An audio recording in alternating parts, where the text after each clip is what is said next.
The birds fly south as the light leaves your eyes. Hold on to your dream. Oh, I know you wanna scream. C'est la première fois à Saint-Brévin-les-Pins donc qu'on expose les œuvres de l'artiste à travers un cheminement avec un sentier côtier. Cette casemate, c'est quand même osé au départ d'imaginer un ancien blocos, une casemate habillée de façon très poétique avec l'univers coloré d'Alain Thomas. À Saint-Caradec, par exemple, on est sur 3 plateaux différents, donc la respiration est différente. À Hénon, on a eu l'occasion en Bretagne, dans la Côte d'Armor, d'y venir 2 fois, on prépare une 3e édition.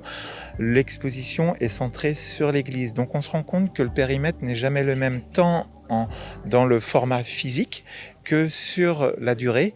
Et finalement, chaque commune a son identité et donc l'exposition en écho est différente.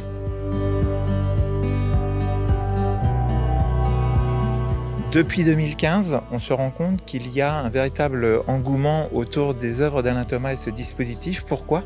Parce qu'en fait, on est à l'air libre, c'est comme un musée à ciel ouvert, c'est décloisonné, on est sur une sorte de déambulation, ça va de 1,5 km ici à Saint-Brévin, à 5 km à Saint-Caradec dans les Côtes d'Armor. S'il y a une œuvre qui se prête bien à ce genre d'exploration, de décloisonnement, c'est celle d'Alain Thomas parce qu'elle est colorée, elle est détaillée, c'est onirique. On va fêter cette année les 60 ans de peinture de l'artiste et finalement on se rend compte que cette œuvre-là, non seulement elle vieillit pas parce qu'elle est intemporelle, mais qu'elle plaît toujours autant et je pense encore pour de nombreuses années.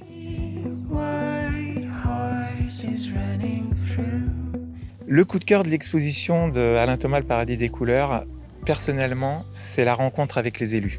Parce que l'histoire d'une exposition, c'est avant tout l'histoire d'une rencontre, une histoire humaine, ce que j'appelle moi volontiers l'invisible qui s'invite dans le visible. C'est-à-dire que là, on voit une très belle exposition, on voit la grande casemate redécorée, mais finalement derrière, il y a eu une envie, une impulsion, un plaisir partagé.